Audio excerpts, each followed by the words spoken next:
Монголоо нэхэж буй Монгол оюундаг алтай нь төлөөл. Улсын хурлын сонгуулийн Говьт аймгийн 11-р тойрог нэр дэвшигч Баасангийн 8 чимдийн төлөө саналаа өгцгөөе. Тэр Монгол улс нэлээд хүнд байдалтай байгааг хүмүүс мэдж байгаа. Түрүүн хэлсэн тэр улс ор маань өртөө байна. Иргэн бүр өртөө байна. Зээлээс зээлийн хооронд амьдарч байна. Өнөөдөр төсвийн жил талдаа ороогүй 6 сар талдаа ороогүй байхад цалингаа тавьж байгаа байчсан зээлэр тавиад гисэн баг. Сүүлийн агас жилиг ч юм яах нь бас тодорхойгүй. Бид нар бондын зээл хөгжлийн банкнаас авсан зээл маань 4.6% хүнтэй 10-аас 15 жилийн хугацаатай харьцангуй хөнгөлөлтөөр өсөлттэй зээлүүд байна. Гэтэл энийгээ эх жилүүдээс эхлээд бид нар өмцөм төлөөд эхэлнэ. Өнөөдөр төсвийнхаа бүрдүүлэлтийг бүрэн хийж чадахгүй байгаа улс орн эх ойрын жилүүдэд энэ том одоо 100 саяар тэрбумаар нь төлөх одоо нөөц болцоо байхгүй. Тэрийг манай эдийн засагч улс төрч өөрсдөө мэдж байгаа. Маш сайн мэдж байгаа. Зарим ч хэлж байгаа, элдүүд хэлж байгаа. Одоо тэр хөнгөлтийн өсөлтөд зээлээ бид нар өшөө богино хугацаатай 3 жилийн хугацаатай өндөр хүүтэй 10% хүүтэй зээлээр солиод эхэлсэн. Тэрийг төлөх цаг ирэхэд бид нар ч юм яах вэ? Эрхөө шинэ улсын хурлд чинь бүгдээрээ тийм одоо намынхаа үзэл бодлоор нүдээ тагалчилсан. Намаасаа өөр цааш юм харж чаддаггүй хүмүүс байх. Одоо дүүрчсэн гэж бодохгүй байна. Эрүүл зөв үзэл бодолтой хүмүүс зөндөө байх. Ямар нэгэн нам дорчно гэдэг маань тухайн тэр намынхаа хайрцагт баригдчихдаг. Намын бодлого нэрийн дор тэр хүн өөрийнхөө зөв гэж итгэж үнсэн үзэл бодлоо илэрхийлэх юм нь заавал нэг одоо хаалт ажлын дотор тэг дотор орчод байдаг юм сөрөг тал байна. Аль ч намд зөв үзэл хандлагатай нөхцөл байдлыг өнөөгийн нөхцөл байдлыг эрүүл саруулаар эргцүүлэн дүгнэж байгаа хүмүүс байх.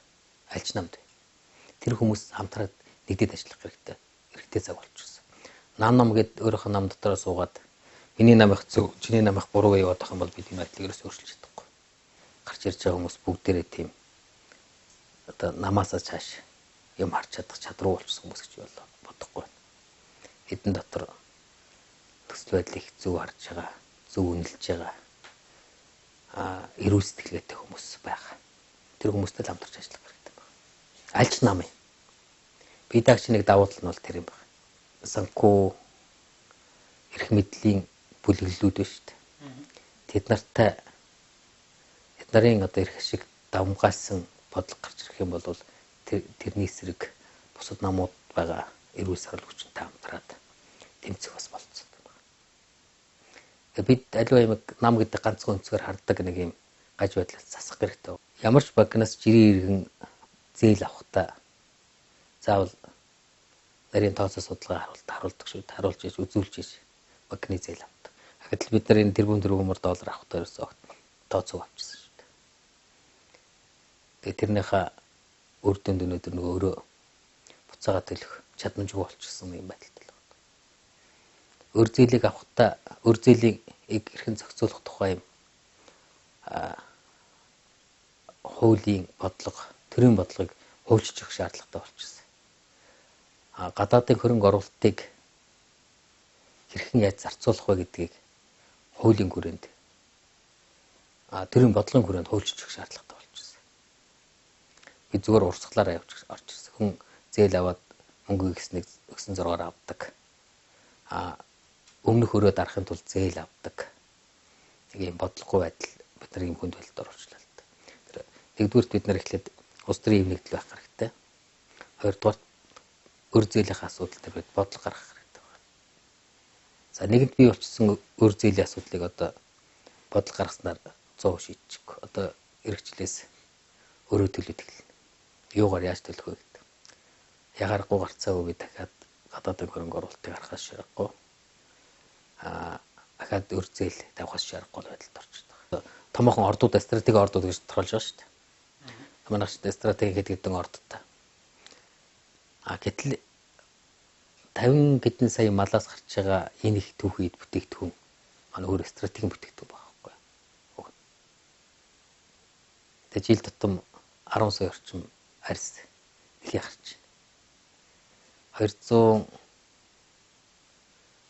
250 мянган ноос гарч байна. 60-аас 80 тонн ноолор гарч байна. Эвэр турууг нь хүртэл ашигладаг. Баасыг хүртэл ашигладаг. Ясыг хүртэл ашигладаг. Одоо бол зөвхөн бид нар ноолорыг ашиглаж байна, махыг хагас ус ашиглаж байна. Бусдын бүгдийг хог болгож байсан. Мах комбинатууд ажиллаад эхлэх юм бол тэр мах комбинатууд дээр хамгийн наацхан сум болгон дээр хэдэн 10 хүн ажилттай байна. Махны үн доктортой байна. Дээр нь малаас гарч байгаа зөвхөн мах биш. Тэр өөх, булчирхай, бусад өөх үедийг бүрэн ашиглах болцоотой. Эвэр турууг хүртэл бүрэн ашиглах болцоотой бол. Энэ төр өөрөө бодлогоос төр өөрөө энд оролцож шууд гардан зохион байгуулахгүй өөр нь хувийн секторыг болох болцоог.